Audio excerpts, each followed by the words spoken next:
Hello, I am Mamuka Kuparadze, and I will be the anchor of our studio. And today we will speak about the conflicts, about the civic dialogue related with the conflicts in Georgia. And here, usually, we have people who participate in this dialogue with Abkhazians and Ossetians, and this is the actually mission of our guest, Rusudan Marshania, Berghof Project Local Coordinator Deputy, and Sophiko Akhobadze, Caucasian Regional Environmental Protection Center Representative. And here in the studio now we have young people who are interested in conflict issues, and they also participate in similar meetings, and they will just join along and ask questions and participate in our discussion. So our discussion is supported by COBERM project. COBERM is trust building and early response program carried out jointly by UN and European Union. So now let's get started. Sophiko, please talk about the project, your interest in project, and which is absolutely needed both for Georgian public and for people who live in Abkhazia as well. So this is very urgent project dedicated to security, safety, and early response in terms of natural disasters.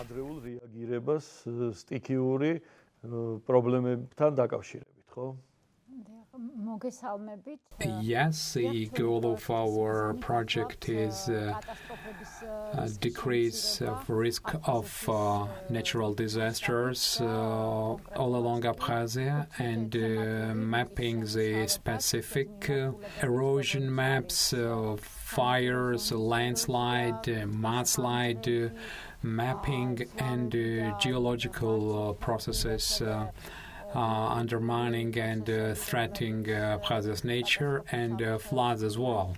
Our organization was set up by the government of European Union and governments of Caucasus,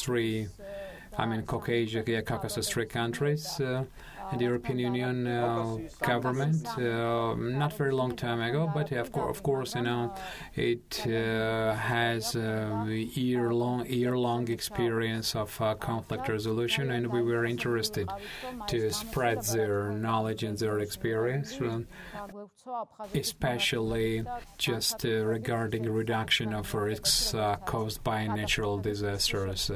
The implementation of early prevention and early response system, and we had been looking for a partner for a long time from Abkhazian side. And how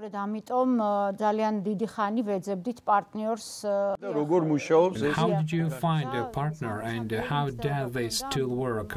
Yes, we really had been trying hard, and many interested. We wanted many interested people to be involved in the project, and you just mentioned the COBERM project. Financed by European Union and the UN, and within the framework of the project, we managed to properly choose the partners from Abkhazian side. People who were willing and who could participate. I would not name actually their names for reasons understandable. Of course, most importantly, we started cooperation. However, it was not easy. How long has your project been together with Abkhazian participants? We started last September. And deadline is July this year. However, we are not going to finish the project at this stage. We have contacts in Abkhazia, and the attitudes of both sides, from professional point of view, proves that definitely there is need. Not only just in terms of natural disaster, but in terms of just human personal exchange and just getting to know people. You mean that the Akhobadze project helps us in terms of trust building and recover our friendship? And let me ask you a question. So, did you or have you already gotten any outcome? Or you just on the way to implementation of the project? Well, it's a long-time project, and our project is only going to lay foundation. Why we decided to focus on Abkhazia? Actually, for Georgia, we have a disaster map, and in many ways, hotspots have been identified in these maps, and also the most vulnerable groups are identified as well, and we just made sure that for Abkhazia such information simply is not available, and their level is the same as during the times of the USSR. Not many things have been done since the collapse of the Soviet Union, and information is something like just geological surveys and things like that. As an archive, it came down to Georgian side, and as we noted, we are going to lay a foundation for creation of hotspot maps, and just for the sake of identification of high-risk vulnerable groups. Are you planning or are you conducting any scientific works where you meet and exchange opinions? Yes, we tried to. Actually, it was a first trial. Before that, we didn't have any experience with Abkhazian sites. We got involved the Netherlands 20 University, and professor, one of the best in terms of reduction of natural disaster risks, hazards. It was the first case for him as a professor to work in a conflict region, between the two conflict sites, and he willingly took over the job, and then we discovered that in terms of skills and functionalities, just geological surveys and skills were not as developed as it would have been proper just in order to prepare and set up maps for both sides.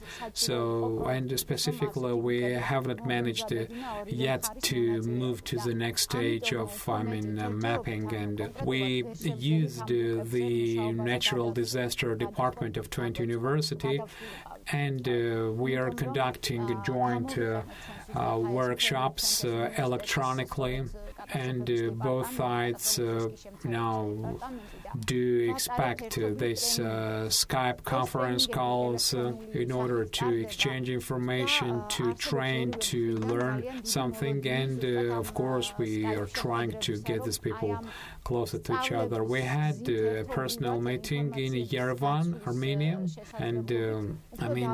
and we already started to compare the methodologies to be used in terms of creation of new maps. However, we came across one issue. As I said, we would need to get some information from our present side, but despite that, they worked in detail and they worked meticulously in terms of just creating the new document. Actually, they stepped back from the cooperation. And then through the help of those people, who represent Coburn team, we just managed to turn the process around, and we managed to get a present side involved again. We just explained that the information realistically we would ask for was not actually so important in terms of political or Well, realistically, they don't even have this information available. And but could they have conducted any just research? Well, 20 university actually had this information available through satellite. Just imagery, and I mean, even Georgia's map of natural disasters. Well,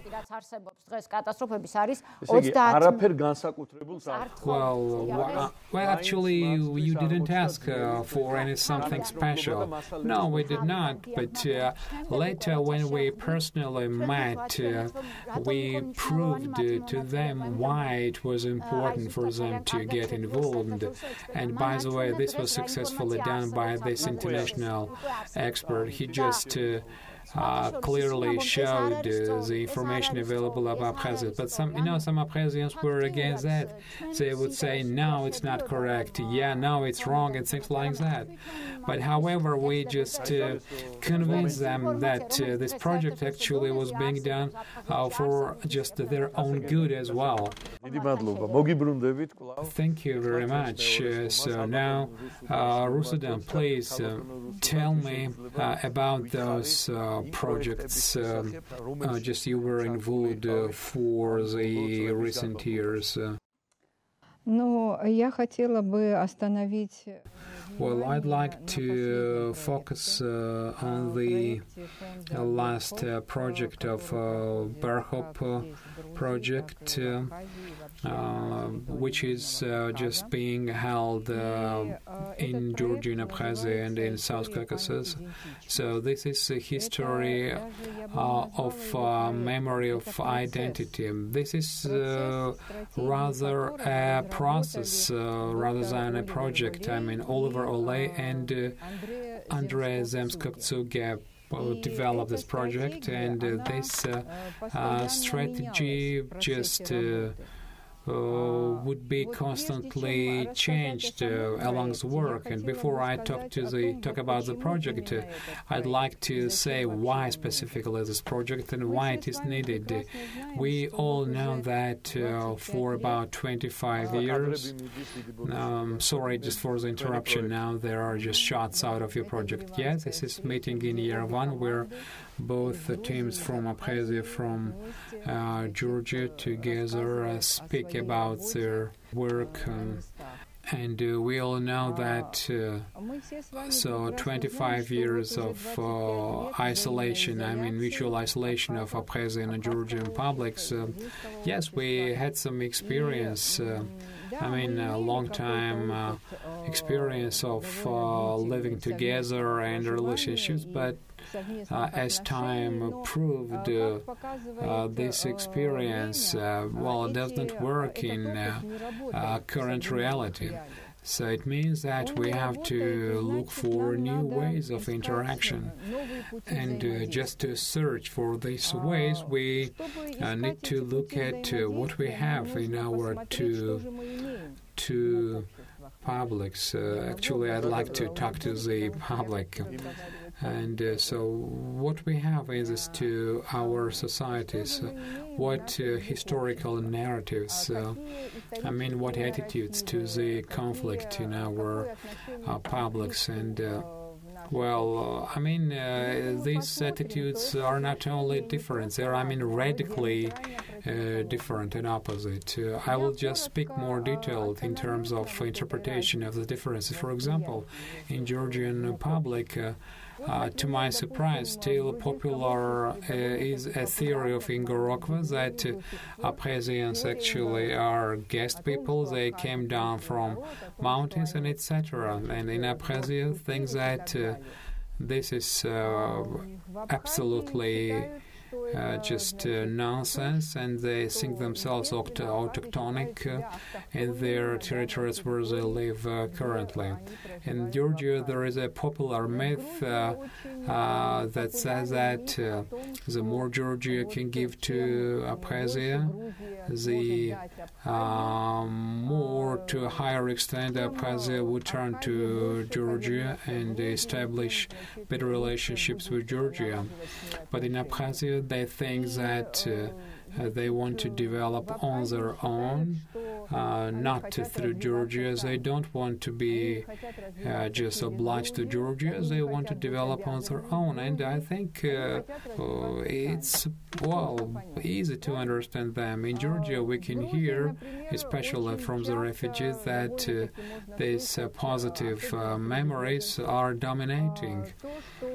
I mean, the fact that Abkhazians were our brothers and sisters, and we always had good relationships. So they try to idolize the past and demonize the Russian Federation and its role in this conflict. But in Abkhazia, they think that relationships were not as good.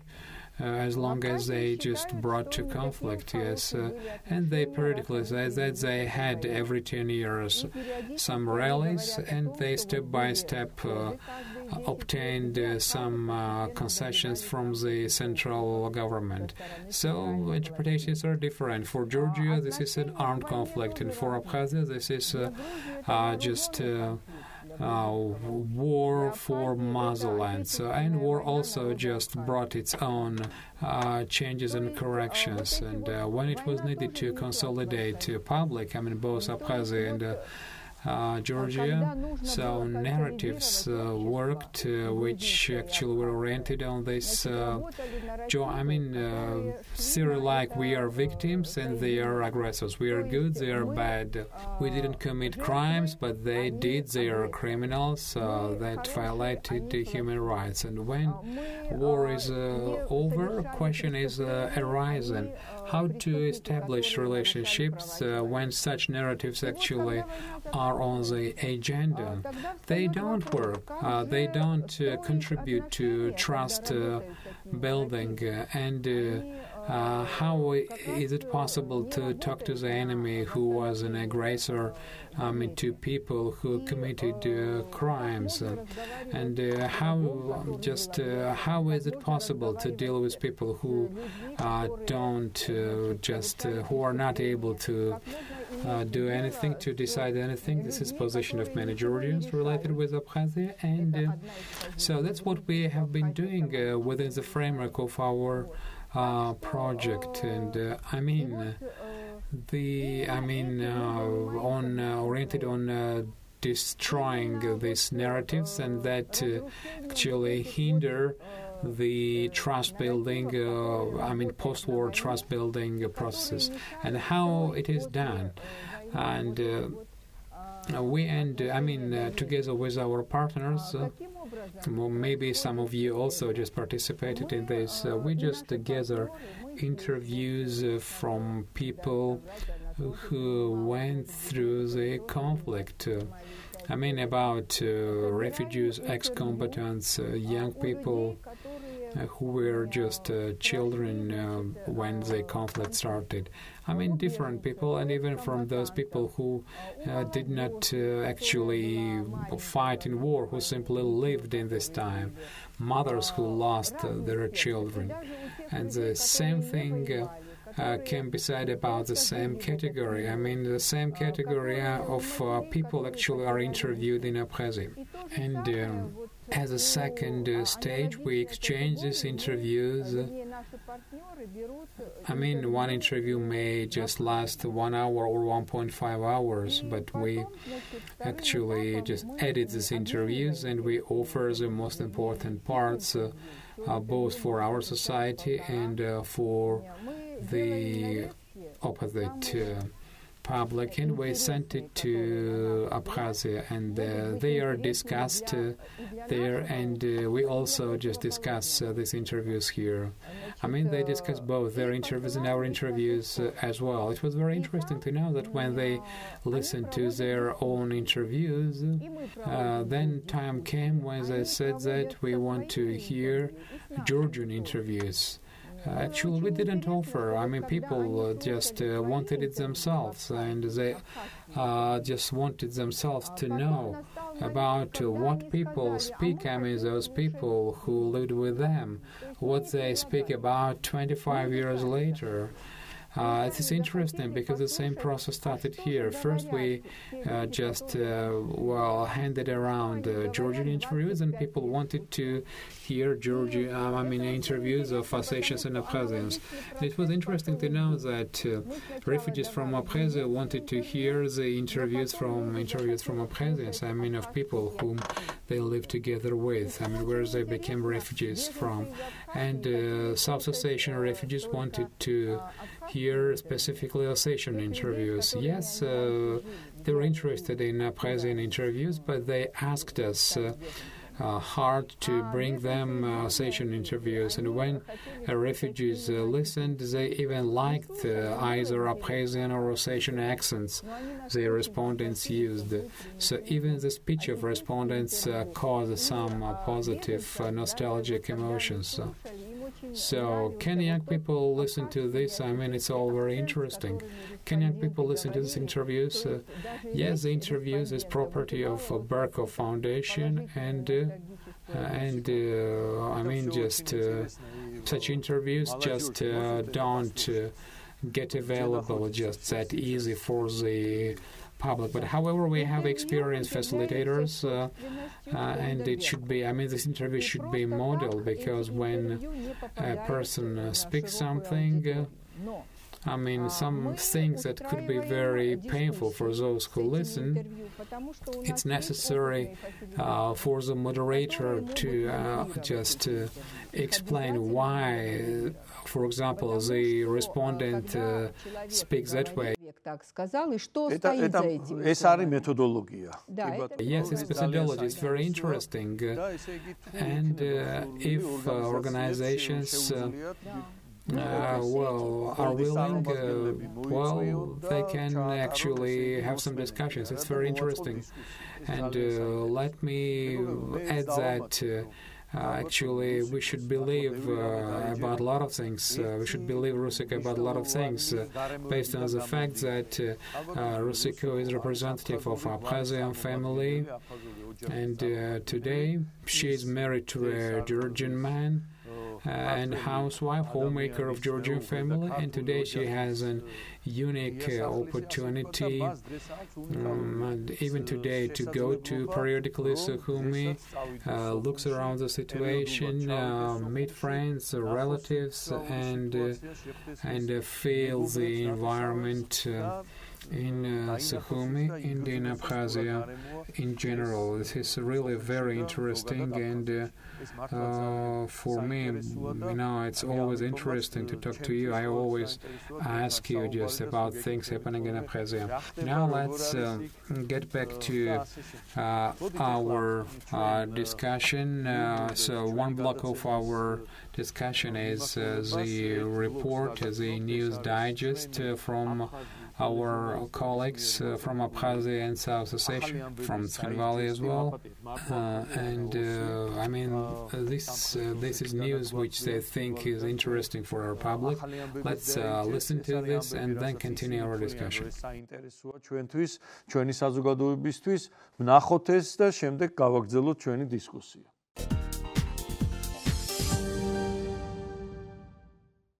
March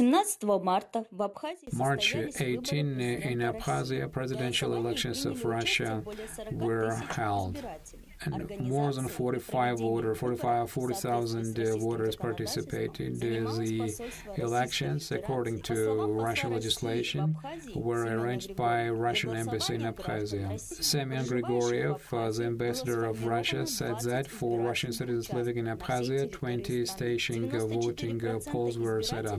94%, about 39,000 people, voted for Vladimir Putin. And as ambassador noted, Mr. Putin got more than 20% more. Samuel Grigoriev also said that, according to election commission, no violations and no complaints were registered.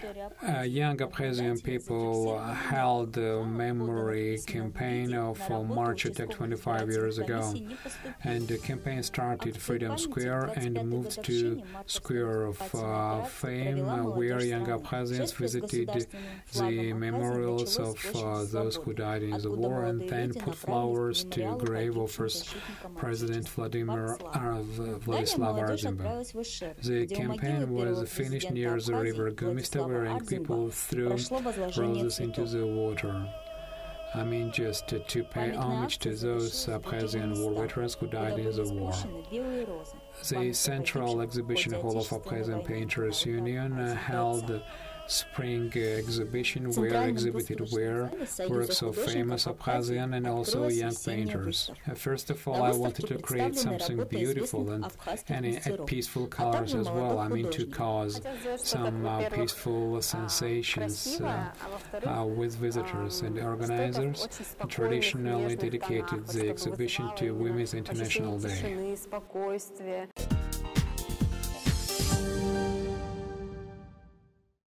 South Ossetia and regional challenges. This is the main subject of political experts and politicians. According to opinions of participants of roundtable process around South Ossetia, don't deserve actually proper attention and are not properly estimated.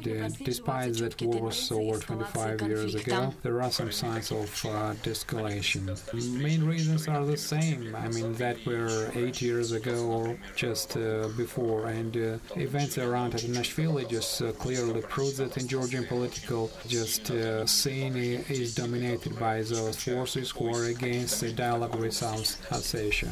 March 20, at the end of the day, Georgian side was handed the dead body of Archil Tatanashvili. Participated also international organization Red Cross, which registered all necessary proper documents for the body handing, and Georgian side was also handed in the report of independent forensic expertise held in Russian territory. The report of Russian forensic experts proves the South Ossetian foreign thing, and Russian forensic outcome proves that Tatanashvili died of acute heart attack. And South Ossetian side had been waiting for the report of this independent forensic, and it took longer to give the body to Georgian side. For Russian presidential elections in the territory of South Ossetia, 13 ballot stations were open. 8 candidates participated, including the current President Vladimir Putin. And the Russian citizens living in South Ossetia were responsible to participate in the election. And the Russian Federation's Consular Service states that elections were held in peaceful environment with no violation or complaints. High-ranking officials of South Ossetia also participated in the election due to the double citizenship. Among them was President Anatoly Bebelov. He came to ballot station together with his wife. For the first time, young South Ossetian boxer became the silver medal owner under 14. This is Ruslan Alborov, under 50 kilo category. He participated in 4 fights, and 3 of them were won. And due to the success, Ruslan became the member of Russian team, and he will go to European tournament. It should be noted that before, Ruslan was silver medal owner in South Caucasus Federal District.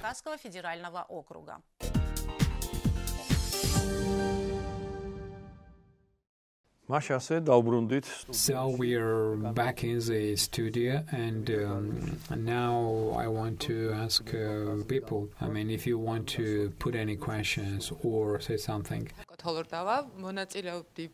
Tolordava, I participated in Berghof Foundation project.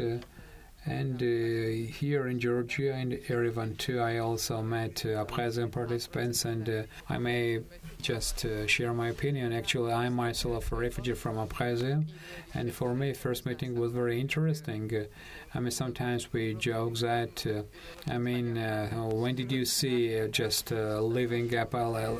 living Abkhazia in your life? So yes, I just had to go to Yerevan, and Well, it was not talk about conflict resolutions. We simply exchanged the information with Abkhazians. I mean, what's going there, what's going on here. I mean, how young people or other members of public react to Georgian interviews and what's happening here in Georgia and things like that. And it was initially rather difficult for me because I just, for example, I heard information which I had never been before. For example, it was said that Georgian Abkhazians were always just friends and brothers and sisters, and we never had problems. But at the meeting, there I understood that it had not been quite like that. Of course, some stories I heard from my family members, and, of course, we got some information, but... when you get first-hand information and what problems they had and what relationships they had with Georgians, I first time experienced, get the information firsthand. It was very interesting for me, and I think for them it was interesting too. And when they first time met a Georgian girl who experienced actually no aggression, and I remember that... they were surprised having found out that I was not aggressive-minded towards them. It was interesting. And I had met before within the framework of the project. It was a very interesting experience because I had never participated in similar projects and they did not have much information about the Georgian side. And that process was even more interesting because... we had to change in fresh information. So I just noticed that, yes, they show willingness to know more about our side. Of course, our side looks differently at all this, and the attitude is different, and there are many topics and issues, where it's hard to find agreement upon. But there's willingness to talk, to start talking. Of course, reality is different with case of South Ossetia. Do you have any experience with South Ossetians? Yes, I have certain experience. And why is it different? Well, I think... Abkhazian government does not press its public just as South Ossetian government does. And 2008 war is closer, actually, to South Ossetians, and the pain is still fresh and open. So, the war of 2008 changed a lot of things, and for them it's more painful to talk about certain issues, and this is one of the reasons for these differences between these two societies. და ეს კიდევ ქმნის აი ამ განსხვავებას ამ ორ საზოგადოებას შორის. დიდი მადლობა. ქალბატონო Sophiko. Sophiko, I want to ask you, so when your group met with Abkhazians, were some stereotypes crashed?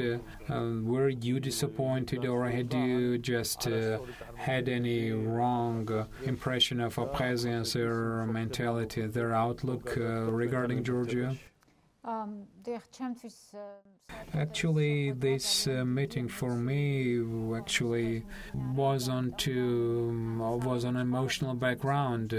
I had relatives in Stockholm, a lot of Abkhazian friends whom I had lost, and after the war I met only for the first time. The first meeting, just from that side too, was very emotional. I'm charged with emotions, and they just were a little cautious because they had not known what kind of reaction we would have, but neither side showed any aggression or some kind of unclear attitudes. On the level of human relationships, on the contrary, the environment was quite friendly. I think what contributed is that our organization works throughout the Caucasus and not just the Georgian organization. And for them it was maybe, more reason to be more just open. Actually, they're much interested in what's going on in Georgia, and they follow in detail. For example, some information For example, I did not know how many tourists visited Georgia last year. I didn't know the exact figures, but they just asked me, for example, that so many tourists were in Georgia, and is it true? And you had to double check the information, right? I simply just confirmed, but most interestingly, a local representative participated in our talk, and from Armenia, he said that most tourists are Armenians who go to Georgia to eat khinkali. But Abkhazian side was well prepared. He said that no, unfortunately, most tourists are from Russia, and when we read the comments of Russians, well, we are surprised. Is Georgia so good? So for me, it was a very emotional meeting, and they were interested also. I don't know, shall I say it or not, but it just impacted me and our staffers. Actually, I had a young Georgian girl at this meeting, and when we said goodbye, one of the representatives of Abkhazians just warmly asked this girl and said that her responsibility is to bring our nations closer to reconciliation, and that she said that we had no other ways.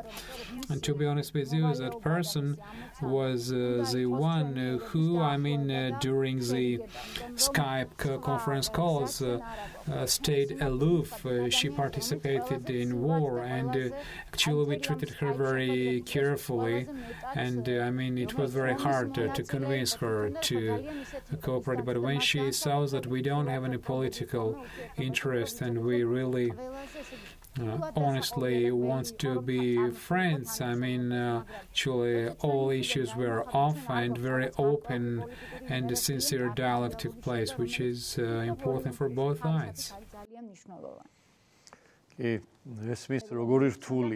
I understand how hard these relationships are and how big the gap between us is, and this gap should be filled up, and but finally it will be overcome. Of course, it may take decades of years, but it all will start probably, because there are no just non-stop conflicts in the world. So, Rusudan, what do you think? What may happen for Abkhazians to look toward Georgia and take some steps toward Georgia? Did you see that because you visit Abkhazia quite often? I think Sophiko has said everything. I simply can summarize what Sophiko has said.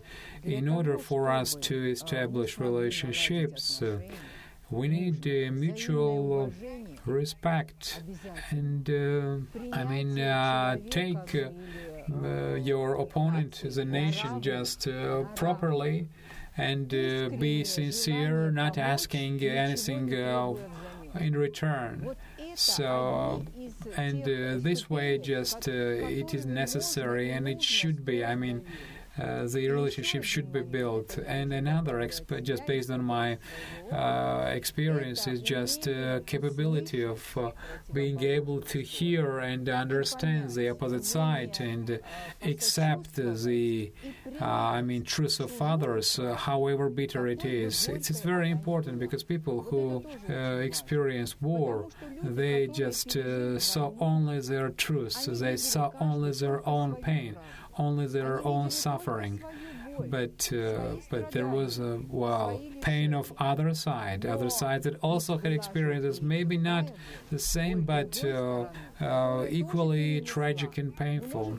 And when each of the either side will understand and accept the pain of the other, it's something like a mosaic.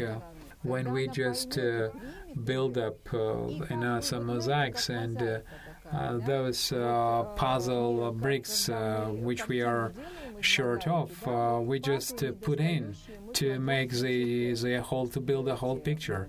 So the experience of other would be very useful for us because this will enrich and extend our acceptance level, and this will help us to recreate the whole picture of what was happening. So I will just bring some cases, some excerpts of the interview. So young woman actually gave interview who was about 10, 11 years old during the war. And she said that during the war she was afraid of day, but she loved rather the night. And it was surprising to hear that.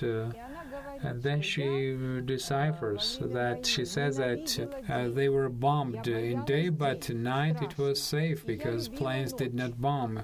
And this is extremely important. One lady who was in Abkhazia during the war, she says that when Hedrioni combatants entered Abkhazia, she said that she came out to Sukhumi beach and hears, and as local combatants, I'm a local Georgians in Russian, we all spoke in Russian, shouts to others. So it's all over, just our soldiers are everywhere.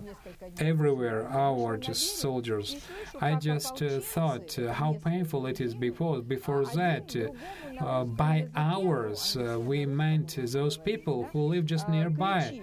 But now just ours means that only Georgians and not us. So I think it contributed actually to alienation. I mean, one ex-combatant who went to war, I mean a Georgian man who gave interview, he said that when asked why went to war, just his friend had been murdered and he just went to war just to retaliate. But when he went to war, he lost more 25 people, and he understood that it's impossible to return something through war. One may only lose. Such moments are very interesting. It helps people to get to know each other, and through this to understand each other better and to build up fresh relationships based on the experience. So I totally agree with you about this. I mean, we can do a lot of things to get to know each other, to get closer, to recover trust. But there is one hard component which we cannot deny. This is geopolitical entity and the political interest of one big countries. Of course, it's not the first time, but it should be noted that Russia's factor is not only well, I mean, I want to say that in order to be more understandable, to be more open, and despite Russian factor, we still can do a lot towards each other. I mean, to extend hands to each other, to just get our relationships actually more friendly. Yes, despite that, I mean, more strong, powerful geopolitical players, we still have to do what we are supposed to do, because these players had been, are, and will be. They will go nowhere. And I think that Georgia should become so powerful and self-sufficient, I mean, to be able to establish relationships with these players. It's not only our northern neighbor, I mean other states as well. But I just wouldn't compare this country. But what should we do if we are actually subject of interest of geopolitical players and we border on these countries? Therefore, we should be able to establish relationships given our own interest, and I think that our fears are based on our weakness. We are a weak country, and therefore we are afraid. We are small and weak. Слабые, поэтому мы боимся. Мы маленькие и слабые, поэтому мы боимся. Батон, კარგით. Thank you very much for coming here. It was very interesting for us to hear the opinions of our viewpoints of our guests, and we do hope, in future when you continue your projects and when you have good news in terms of conflict resolution and trust building, you will come here and share your viewpoints and exchange your experience with our viewers. Now, the next block hour, just discussion. This is our journalist Nino Gelashvili, Media Monitoring. ეს არის media monitoring-ი.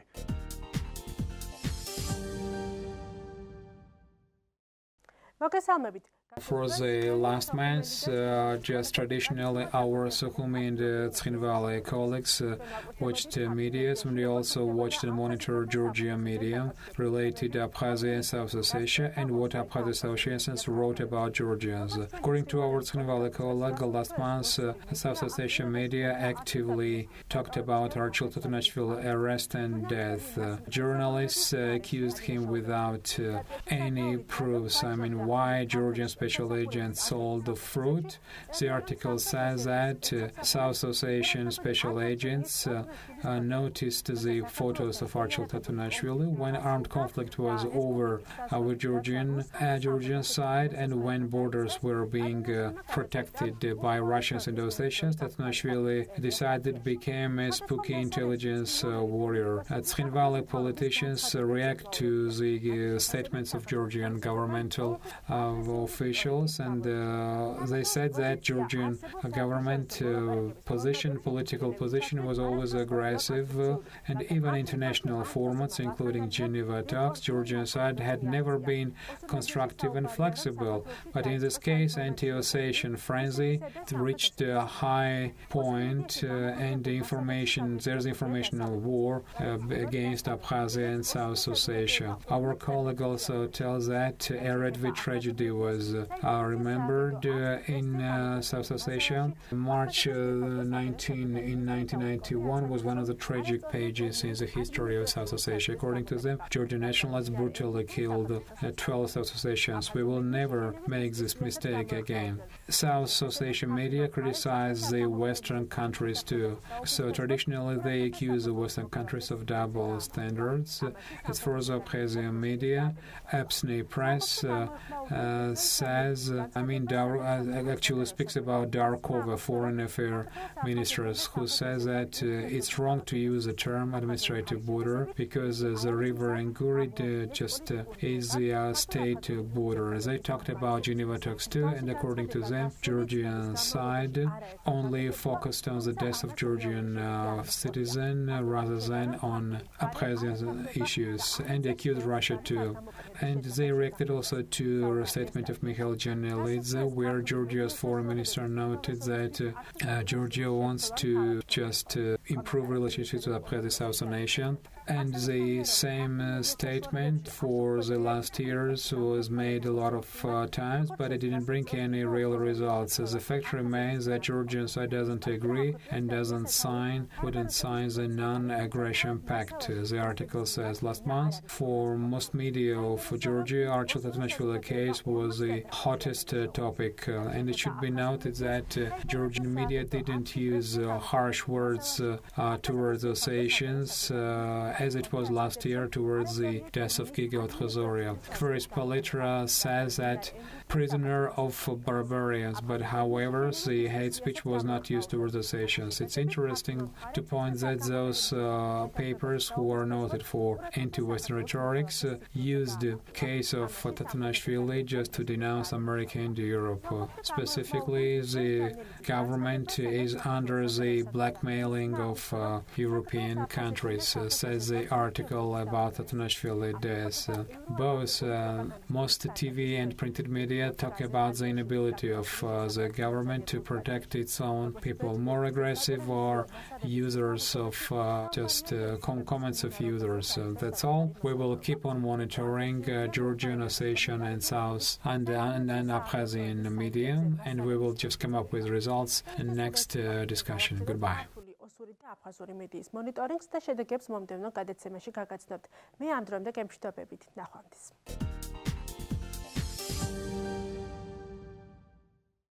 დიდი მადლობა ნინო. Thank you very much, Nino. So thank you very much once again, and I hope that you will come here in the future and speak about many interesting projects to me and to our viewers. Thank you very much. Goodbye. See you later.